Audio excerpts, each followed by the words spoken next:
And I want you to let me know the very first sensation, be it a vision, a smell, a feeling, or a knowing, or even something that you see. What's the first thing?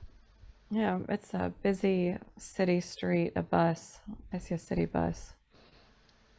Okay, and can you see your own body? I'm in it, so I can see my feet. You can see your feet? Yes.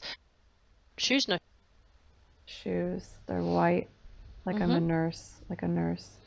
Okay. And do you have any understanding or feeling? Could you imagine where you are? Yeah, feels like it is the 40s and it's in New York. Okay, and where are you going today?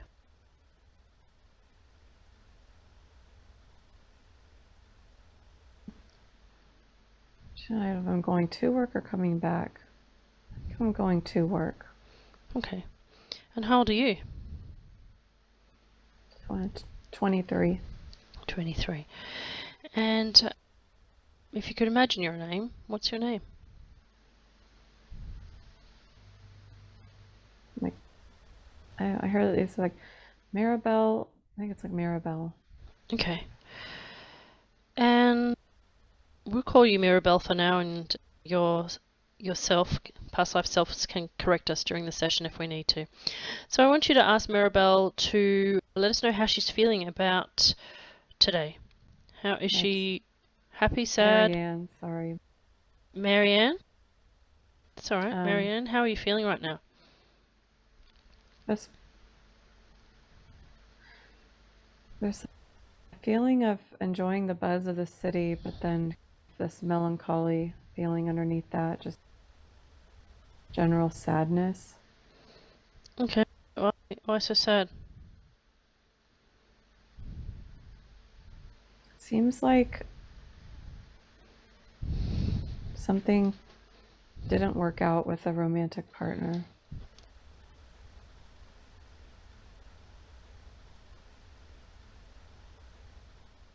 Can you, Marianne, give Laura either a flash in her mind or take her back to that scene so we can see what transpired in that relationship and why you're feeling melancholy?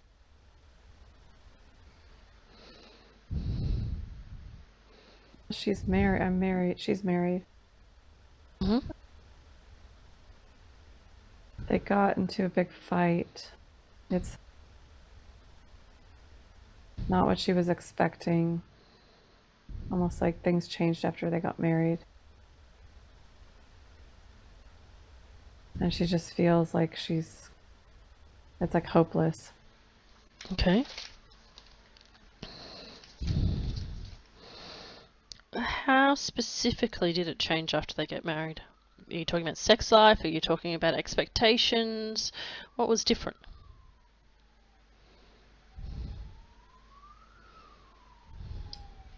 It's like they are not connected. They don't have any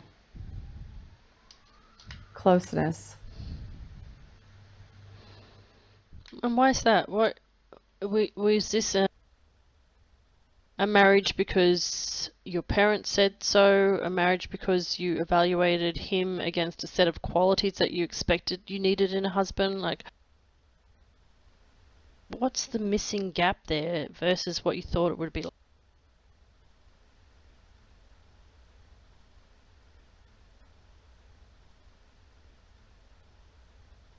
She thought that things would be revealed, like depth, more depth would be revealed after the marriage, like more closeness. And it just is,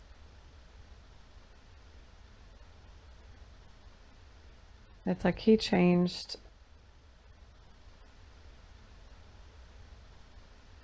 He was courting before, and then now he's got more different expectations because of the marriage.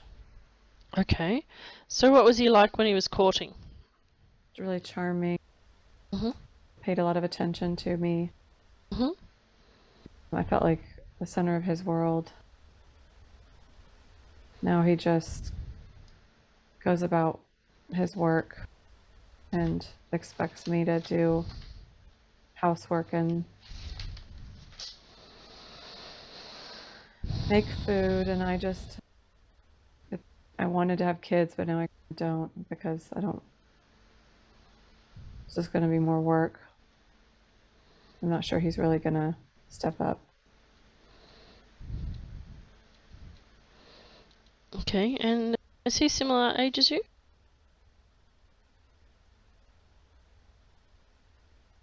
It looks like he's 8 years older. Okay.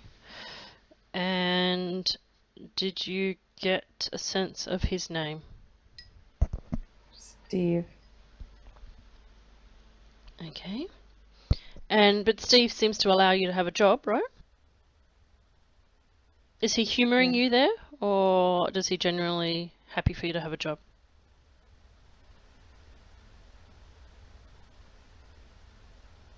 He'd rather have me at home. It's almost like I've been demanding it. It's not. It's like it's a fight he doesn't really want to try to win. Okay. So is it you can have your job, but as well as the house is clean and I'm fed and looked after, then that's okay? Yeah. Yep. And the minute that stops, then you have to come back home. Is that right? Yeah. Okay. And is what you're experiencing common for the time? Do you have other friends who are experiencing the same sort of feelings, or is this particular to your relationship?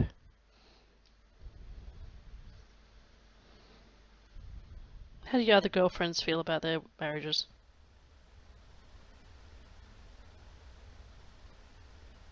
Similar. They feel stuck.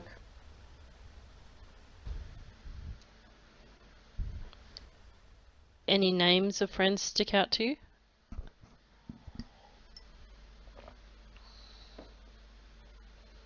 Joanna. Okay, and do you comfort and console each other? Kids. She has Yeah. kids? Yeah, she has kids. Yeah, we just talk so we feel supported. We support each other. Does she work with you, or you just chat on the... Yeah, she works with me. Okay. Yeah. Okay, now I want you to have a look in Joanna's eyes. In terms of all the lifetimes you've had, is her energy familiar?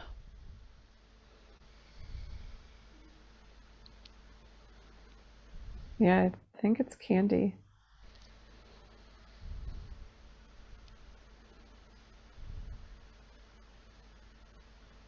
Yeah, we've had a lot of lifetimes together. A lot of times as women.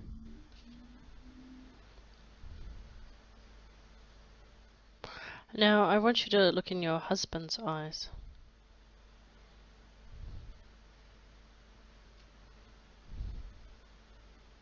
How's his energy feel?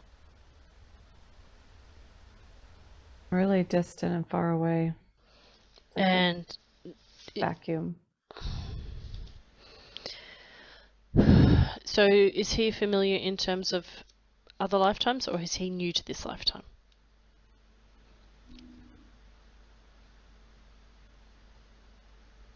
It seems like it's a new meeting. New soul? Okay. Perfect. Not everybody in every lifetime is going to be familiar. Okay, so I want you to take us forward in time to something that pivotal that happens in this lifetime that creates a limiting belief.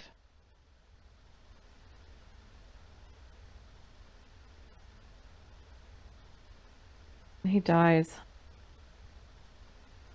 Stay married to him. And I think it's like he dies and it was just all super ho-hum, and the whole thing was disappointing and sad. It's like I carried that sadness the whole time. And then he died and I was just like, okay, I guess this is how these things go. This is what marriage is like. How old is he when he dies? In his 50s? Mm-hmm. 56. And what happens then? Do you try and date and repartner, or do you stay single? I stay single. Why is that? I don't want to deal with it again. And do you have any other friends who lose their husbands that you become widow friends with?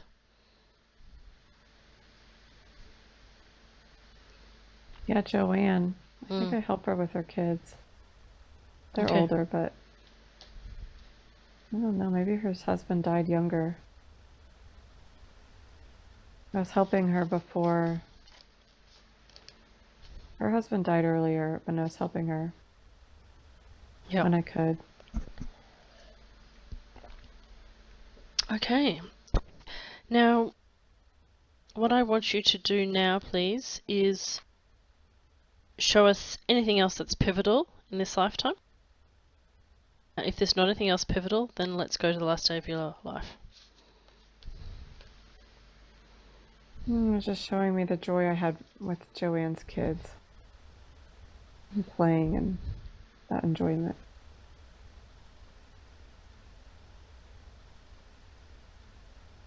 It's like a regret that I didn't have my own kids.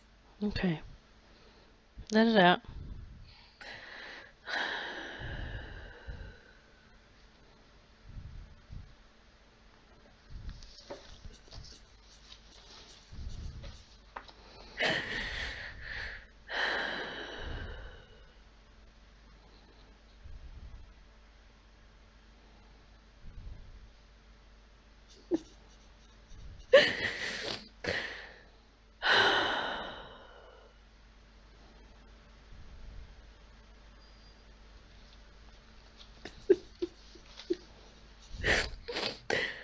Just realizing like they could have brought joy in this joyless existence.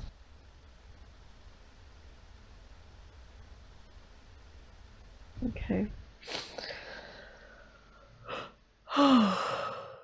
Now, I want you, before we move on from this scene, to look at those children,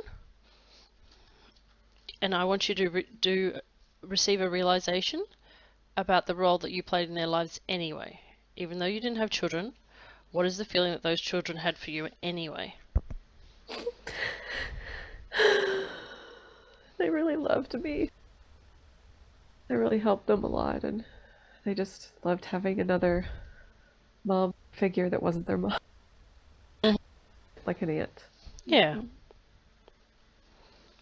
Okay, so now I want you to realize that even though you didn't have any children in that lifetime, you had the love of children. Yeah? Yeah. Let that feeling sink in. And realize that even if you don't use your womb to give birth to children, you have motherly love for other children. And that a relationship via the birth canal does not necessarily mean exclusivity of love. Okay? Beautiful. And I'd like you to move to the last day of your life, please, and let's go to the scene just before you cross over. I want you to let me know how old you are, where you are, what's going on. In like a hospital. Hmm? Old. Like 78, 80. A bit Mm-hmm. old for that time. And I just am really at peace. I felt like I lived the life I wanted to live after all of that. After that marriage was over. Hmm? I felt free. Now I want you to watch the spirit leave your body without any pain or suffering. And I want you just to let the spirit, follow the spirit and let it rise up. And then I want you to stay in that holding space whilst we ask your higher self or your inner wise adult the limiting beliefs or vows that you made during this lifetime that need to be released today? It's like I don't ever want to.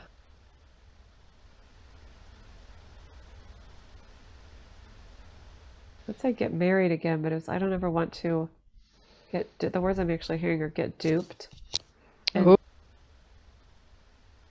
like charmed into a situation where I'm stuck again. It Yep. doesn't have the love that I want in it. Okay. So, marriage is a trick. Yeah. Do you have the belief that men... What's the belief about men and courting? What words want to come to your mind? Courting is... It's like they're just putting on a show, facade that isn't real. So courting is a facade or something like that? Yeah, like it's fake. Okay. You can't really tell what the real agenda is. Okay, the limiting belief. I can't tell what a man's agenda is. Okay. And are there any vows that you made at that lifetime on your deathbed or earlier that need to be released? Oh,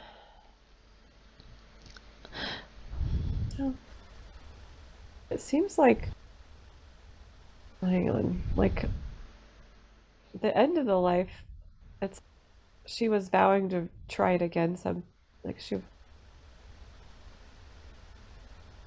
It's almost like I regretted having those beliefs, Okay. but it's like she was gonna, almost like she wishes she would have tried it again. Okay. But it's like it didn't really, it wasn't really a vow so much as like, maybe I messed that up. That's all right. So it's, I regret having these beliefs, but they work for me anyway. Yeah. All right. So, any limiting beliefs that you created in this lifetime have the ability to cause pain in other lifetimes. We can understand with hindsight where they came from, but we are not chained to those beliefs. You can break these old beliefs and create new beliefs.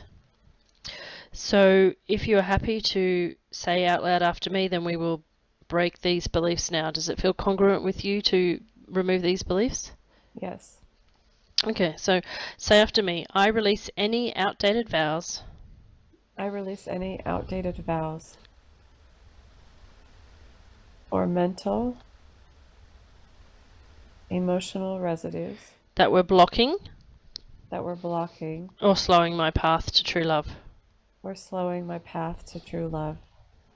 Okay, so if appropriate, you could release a portion of these residues now and work towards releasing the rest due to your actions in the coming days and years. Does 50% feel good? I could go higher. Okay, 60%? 65. 5%? Happy with 65%? Okay, Yeah. so say after me, I release at least 65% I release at least 65% of any outdated beliefs of any outdated beliefs, vows, or mental, emotional or spiritual bonds emotional, or spiritual bonds that were blocking my soul's path to true love. that are blocking my soul's path to true love. Okay, your subconscious mind understands it can resolve and heal past life influences affecting your path by breaking the bonds of time right now and releasing old excessive motions. So exhale and say to yourself, I release outdated I release outdated past life influences affecting my soul's path to true love affecting my soul's path to true love into the white light of the Spirit. into the white light of the Spirit. I release outdated influences I release outdated influences into the white light of the Spirit. into the white light of the Spirit. Okay, now I want to ask you If there is, you've had your spirit guides hovering nearby. Whilst we're here, is there any advice that your spirit guide can give you to help you reframe any of the relationships in this life?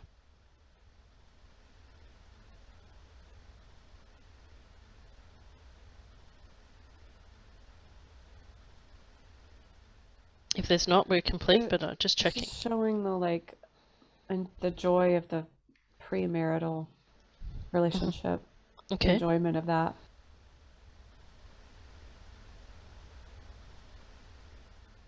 Yeah, the longevity of the relationship, the stability, the longevity of it, or benefits, and kind of showing me like this part of myself that is almost doesn't understand normal what oh god, how am I going to explain this? Like how normal feelings should be, like maybe part of me was like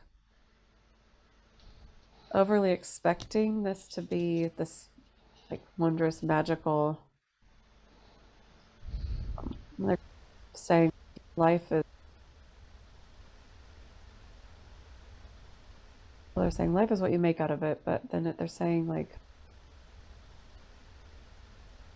it's like I set my expectations really high.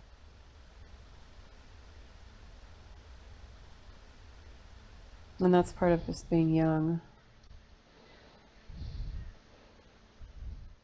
And are there any correlations or patterns that you are currently repeating in this lifetime in respect to expectations for relationships?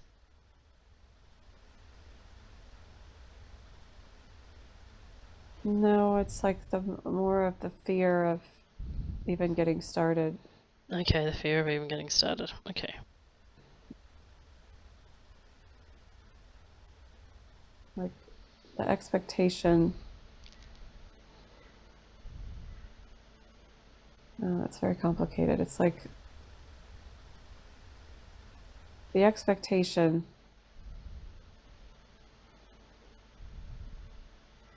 It's like almost expecting the disappointment, and so therefore creating the fear of getting started. It's like that disappointment still carrying. So now it's like I'm even afraid just to get started. Yep. Okay. All right. Thank you, Spirit Guide. We'd like you to float away now, drift away from your body, float away, and I'd like to direct your angels and spirit guides to take you to the next lifetime, because we still have, you only released 65%, so we have plenty to release still. So please take us to a lifetime that is very important for us to understand the remaining percentage. I'm just laying on the floor. I've been hit by my husband. It's like I just jumped into that, and like it just happened. Standing there. It's like later, probably more 50s. Got that fucking white apron with the ruffles on. It's almost like I just talked about the TV shows and movies earlier. It's like that. It's almost the image I always see is that apron. So is this a parallel lifetime? I don't know what that means. Okay. We were just in a lifetime where you experienced, which was, you said 40s, 50s, and 60s. So this seems to be in the same time frame. So did your soul split your soul split and sent out 2 lifetimes? Oh, I see what you're saying. I'm not doubting you. This is quite common for spiritual. When you asked, they said yes, but I was like, I don't know what that means. So Yeah. Okay. So yes. Okay. So what happens? And I'll say it so that this is here for the recording for you later, Laura, so don't worry about it now. But what happens is, if there's really a large lesson to be learnt, you can incarnate at the same time in 2 different bodies. So your soul splits into each a lifetime is like a petal on a flower, yeah? So your soul has chosen very specifically to incarnate in this lifetime twice. in order to experience the same things because it was so important. But in this lifetime, it looks like there's abuse, correct? Okay. So, in comparison, I'm going to get very specific now with what I'm requesting to see because we know that this is a parallel incarnation. I'm wanting to understand specifically the lessons that your soul needed to learn and show them to you as to the reason why you needed to do this life simultaneously twice. Why this era, why this life, why twice? What's so important for your soul to know about relationships in this time frame?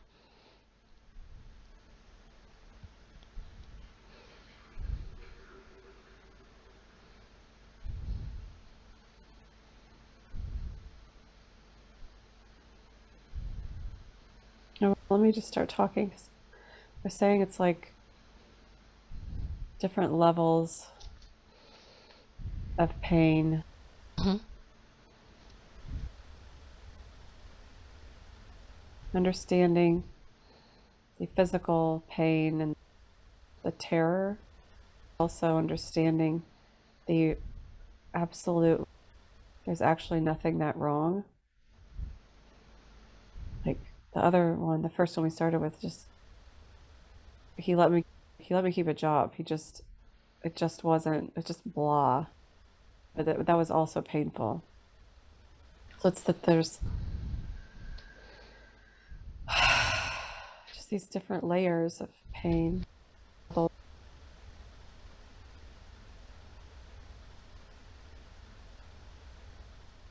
And what do they want you to see in this lifetime?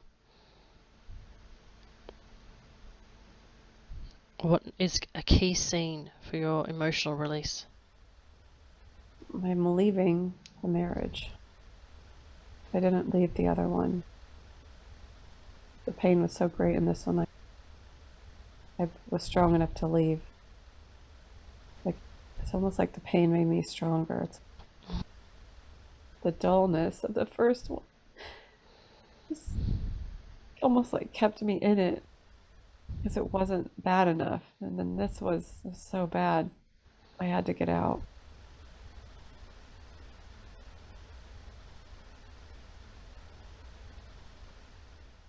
And what happens after you leave? It's okay.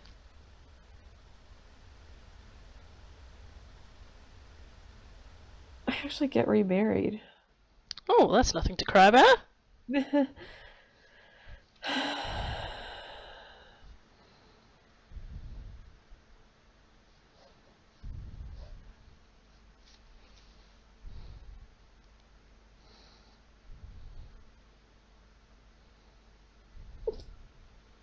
You're okay.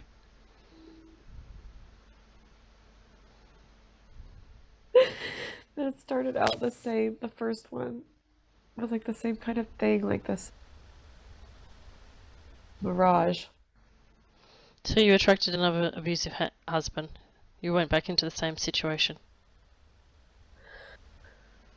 Okay, the first marriage in the second lifetime started out the same way as the first marriage in the first lifetime. Like a mirage. Oh, okay, so the boring, dull.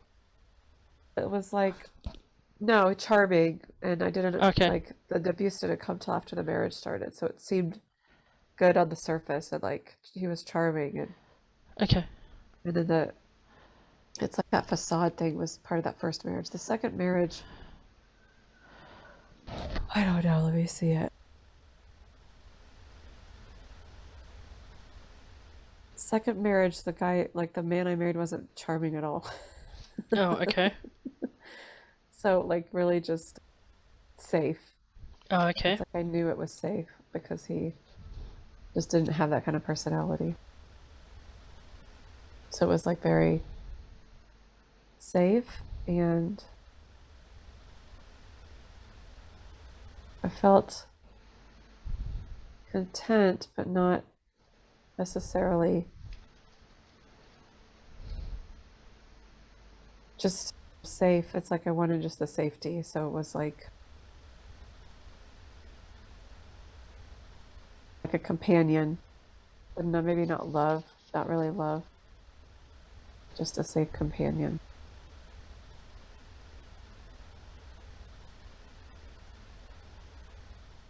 how they're showing all these three relationships as a triangle. They're showing the safe companion, the charming and the deep physical and emotional pain, and then the melancholy that just, it's like a slight depression. I think three lessons tied together.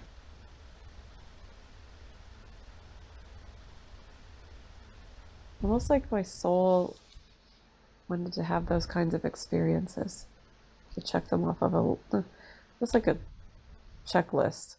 Yeah, sure.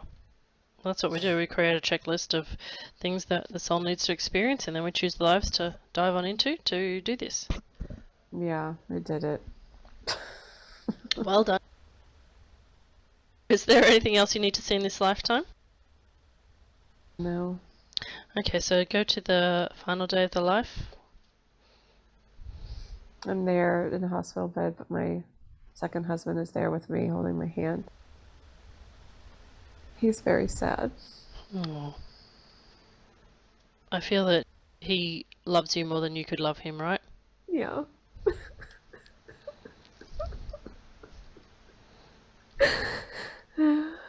And I made him really happy, even though I didn't really love him. Okay.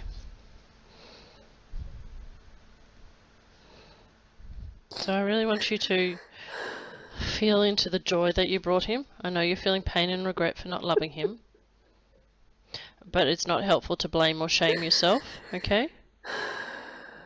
Okay. Sometimes in relationships, we are the sunshine for that person that gives them their strength, yeah? It's just that we always expect that our romantic partner has to provide us with the strength, when actually sometimes we're the one that provides the sunshine to them, yeah? Yeah. Yeah. So I want you to look into his eyes, and I want you to see the beautiful effect you had on him. And see it with gratitude.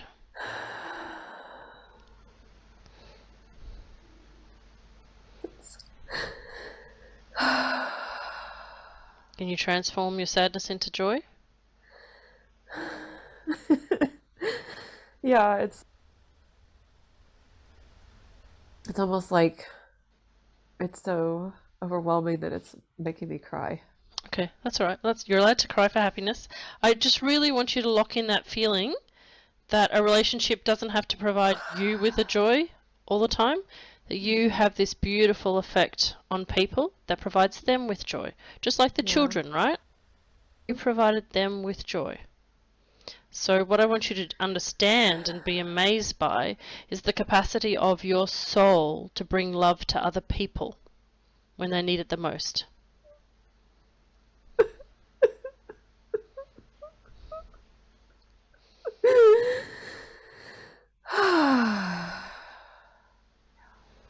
Okay? Yeah, it's beautiful. It's a beautiful thing to be able to do that for somebody else. Yeah, really beautiful thing. So I'm hoping that your inner wise adult, your higher self, can help you now reframe this second marriage so that you can remember it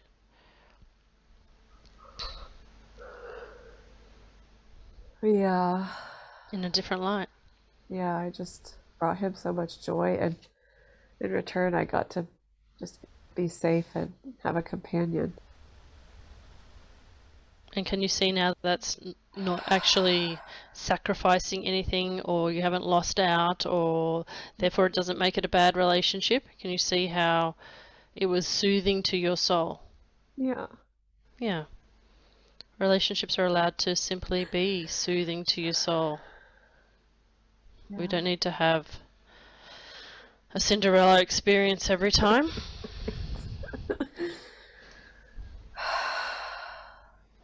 And when we see the truth of a relationship for what it is, can you see how now it can take away the fear of stepping into a new relationship? Because we can expect different things now from relationships. Yeah.